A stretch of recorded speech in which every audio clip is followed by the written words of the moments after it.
ప్రస్తుత కాలంలో ప్రతి ఒక్కరి జీవితంలో సోషల్ మీడియా అనేది ఒక భాగం అయిపోయింది. మరి ఈ సోషల్ మీడియా అటు పాజిటివ్‌గా, ఇటు నెగెటివ్‌గా కూడా మారుతున్నటువంటి నేపథ్యంలో పలు ప్రభుత్వాలు కీలక నిర్ణయాలు తీసుకుంటున్నారు. 16 ఏళ్ల లోపు పిల్లలు ఎవరున్నా వారందరికీ కూడా సోషల్ మీడియా బ్యాన్ చేసే విధంగా ఇప్పటికే పలు దేశాల్లో చర్యలు తీసుకున్నారు. మరి ఇప్పుడు ఏపీ ప్రభుత్వం కూడా ఆ వైపు అడుగు వేస్తుందా?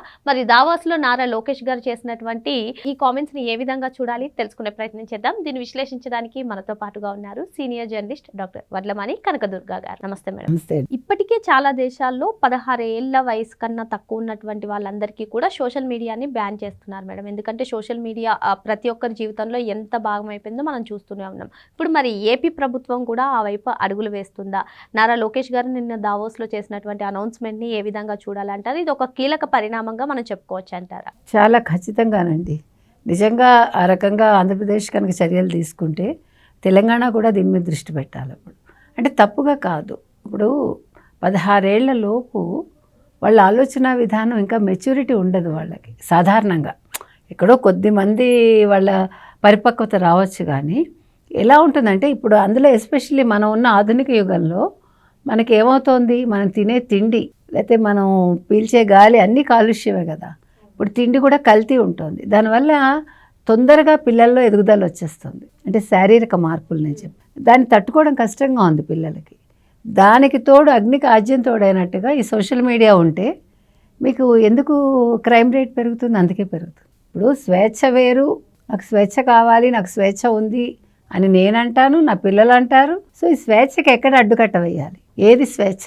ఇక్కడ ఇది చాలా పెద్ద క్వశ్చన్ మనకి. సో నిన్న దావోస్లో ఏదైతే లోకేష్ గారు అన్నారో, ఆయన ఏమన్నారు, ఆలోచిస్తున్నాము ఆంధ్రప్రదేశ్ కూడా 16 ఏళ్ల లోపు పిల్లలకి సోషల్ మీడియా బ్యాన్ చేయడానికి ఆలోచిస్తోంది అన్నారు. మీకు గత సంవత్సరం డిసెంబర్ 10 అనుకుంటా ఆస్ట్రేలియా బ్యాన్ చేసింది. అయితే ఎందుకండి బ్యాన్ చేయటం, దానివల్ల ఏంటి నష్టాలు అనొచ్చు మీరు.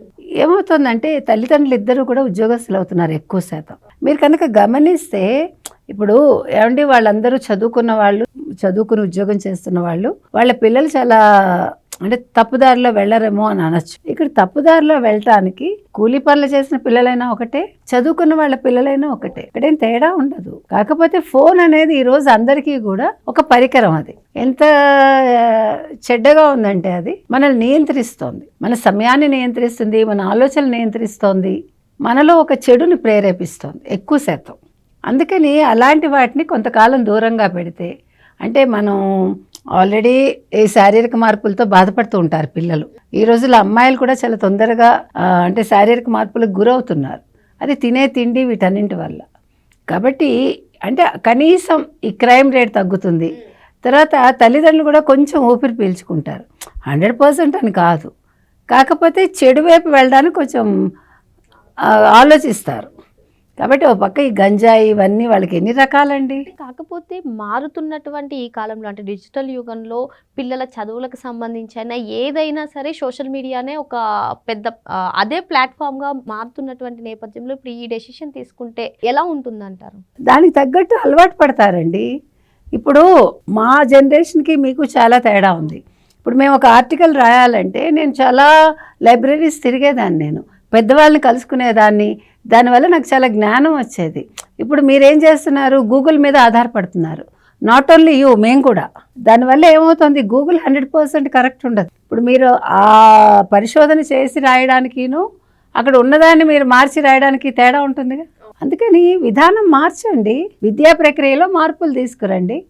మీరు సోషల్ మీడియా మీద ఎక్కువ ఆధారపడకుండా మీరు ఆ రకంగా మీరు విద్యను అందించండి. ఇప్పుడు మీకు అసైన్మెంట్స్ ఇచ్చేసి అయితే మరొకటి చేసి కాదు, అవసరం లేదు. అప్పుడు మీరు ఆ క్లాసెస్ తగ్గించి ఏ రకంగా వీళ్ళు చదువుకుని రాయగలరు అంటే వాళ్ళ సొంత ఆలోచన అనేది ఎక్కడ వస్తుంది, అది కూడా మంచి జరుగుతుందిగా. మీలో ఉండే క్రియేటివిటీ బయటపడుతుంది. మీకు చాలా తేడా ఉంటుందండి. ఇప్పుడు నేను ఒక ఆర్టికల్ రాయాలి, నేను గబగబా గూగుల్కి వెళ్ళిపోయి 10 నిమిషాల్లో గ్రాస్ప్ చేసేసుకుని, ఇప్పుడు చూడండి గబగబా తినేస్తుంది ఆవు, తినేసి తర్వాత నెమరేసుకుంటుంది. అవునా? మనం అలాగే చేస్తున్నాం. మనం ఏం చేస్తున్నాం, గబుక్కున ఇలా గ్రాప్ చేసేస్తున్నాం, చేసి మనం తర్వాత ఆలోచించట్లేదు. ఆవులు నెమరేస్తున్నాయి కానీ మనం నెమరేసుకోవట్లేదు. మనం అక్కడ ఉన్నదాన్ని కొద్దిగా అటు ఇటు చేసి రాసేసి ఇది నా ఆర్టికల్ అని చెప్తున్నాం మనం. ఇక్కడ మీ సొంతమే ఉంది అక్కడ. అంటే నేను అనేది ఎక్కడో ఒక మార్పు, ఒక కదలిక వస్తే వీటన్నింటిలో కూడా మార్పు వస్తుంది. దీనివల్ల ఇది నష్టమేమో అది లాభమేమో అంటే ఒక నిర్ణయం తీసుకున్నప్పుడు మంచి చెడులు ఎప్పుడూ ఉంటాయి. ఆ చెడుకి మనం అంటే దాన్ని తగ్గించుకుంటూ మంచిగా అలవాటు పడడానికి ప్రయత్నిస్తాం. ఇందాక మీరు అన్నారు చాలా దేశాలు వీటిని బ్యాన్ చేశాయండి అని. ఎస్, నార్వే బ్యాన్ చేసింది. మీకు నార్వే 15 ఏళ్లలోపు పిల్లల కోసం సోషల్ మీడియాను దూరం చేసే దిశగా చట్టాన్ని తెస్తోంది. డెన్మార్క్ కూడా 15 ఏళ్లలోపు మైనర్లకు సోషల్ మీడియాపై ఆంక్షలు విధించనున్నట్లు తెలుస్తోంది. మలేషియా వచ్చే ఏడాది నుంచి 16 ఏళ్లలోపు పిల్లలు సోషల్ మీడియా వాడకుండా అడ్డుకట్ట వేయాలని చూస్తోంది. ఇకపోతే ఫ్రాన్స్, న్యూజిలాండ్, పాకిస్తాన్ ఈ దేశాలు కూడా ఇలాంటివి వయోపరిమితి ఆంక్షల దిశగా అడుగులు వేస్తున్నాయి. సో ఇది ఎందుకని ఇక్కడ నేను ఇంకొక పాయింట్ ఏం చెప్తానంటే, ఇప్పుడు మనం ఒక కొత్తది కనుక్కుంటారు, ఒక మందు ఫర్ ఎగ్జాంపుల్ మందు కనుక్కున్నప్పుడు మీరు ఏం చేస్తున్నారు, దాన్ని ప్రయోగిస్తారు, మంచి చెడులు బేరీజ్ వేసుకుని ఇది మనం ఒక మనిషికి ఇవ్వటం వల్ల నష్టమా లాభమా చూస్తాం. అలాగే ఈ యాప్స్ వచ్చినప్పుడు లేదా సోషల్ మీడియాలో కొత్త వచ్చినప్పుడు వీటి వల్ల యూత్ చెడిపోతారా బాగుపడతారా అని మీరు ఎందుకు నిర్ణయం తీసుకోవట్లేదు? జస్ట్ లైక్ దట్ ఎందుకు మార్కెట్లో వదులుతారు? మీకు ఇట్లా ఫోన్లో ఎందుకు వచ్చేస్తుంది? ఎందుకని ప్రభుత్వాలు దృష్టి పెట్టాలిగా. సో దీని నియంత్రణకి ఒక కమిటీ వేస్తారా? ఏం చేస్తారు? ఎవరిని పెడతారు? మేధావుల్ని పెడతారా? లేదు టెక్నాలజీ తెలిసిన వాళ్ళని పెడతారా? ఎవరిని పెడతారో ఆలోచించుకుని ఆ రకంగా చేస్తే ఖచ్చితంగా ఇది మంచి ఫలితాలు ఇస్తుందండి. అంటే పిల్లల్లో ఒకలాంటి అభద్రతాభావం పోతుంది. తర్వాత వీళ్ళలో ఒక ఫెరోషియస్నెస్ వస్తుంది. తర్వాత ఇంకొకటి ఏంటంటే సైకలాజికల్ ప్రాబ్లమ్స్ వస్తున్నాయి, డిప్రెషన్కి వెళ్ళిపోతున్నారు. అంటే వాళ్ళు దాన్ని తీసుకోవటానికి వాళ్ళ వయసు సరిపోట్ల ఆలోచనని. ఒక చెడు చూశాక అది నియంత్రించుకోలేరు, దాన్ని ఇంప్లిమెంట్ చేయలేరు. అక్కడ ఆ సందిగ్ధావస్థలో వాళ్ళు మానసికంగా శారీరకంగా కూడా బాధపడుతున్నారు పిల్లలు. అవసరమా వాళ్ళకి? అసలు 16 ఏళ్ల వరకు వాళ్ళు ఆడుతూ పాడుతూ పెరగాలి. మనకు అసలు ఏమంటారు, ఆడుకోవడానికి ఆట స్థలాలే లేవు. ఇప్పుడు ఇల్లు అంటే ఏంటండి, అగ్గిపెట్టలేగా. మేము ఆడుకున్నట్టు మీరు పెరళ్ళలో ఆడుకున్నారా? చెట్లెక్కారా? పుట్టలెక్కారా? ఏదీ లేదు మీకు.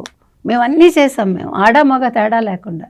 అంటే అది ఉండాలి. ఆ వయసుకు తగ్గట్టు మీకు ఎదుగుదల ఎప్పుడు వస్తుంది? మీరు ఎంత ఆడితే మీకు మంచి ఆకలి వేస్తుంది, మంచి నిద్ర వస్తుంది. ఇప్పుడు ఏముంది, జంక్ ఫుడ్లు తింటున్నారు. మీరు ఏ పిల్లనైనా ఇవాళ అన్నం తిన్నావా అంటే ఆకలి లేదు అనేవే ఎక్కువ వింటున్నారు. ఎందుకని? ఓ పక్క ఫోన్ పాడు చేస్తుంది, మరో పక్క ఈ జంక్ ఫుడ్ పాడు చేస్తుంది. సో ఇది ఎలా నియంత్రించాలి అనే దాని మీద ఒక మంచి నిర్ణయం తీసుకుంటే లోకేష్ కానీ చాలా బాగుంటుంది.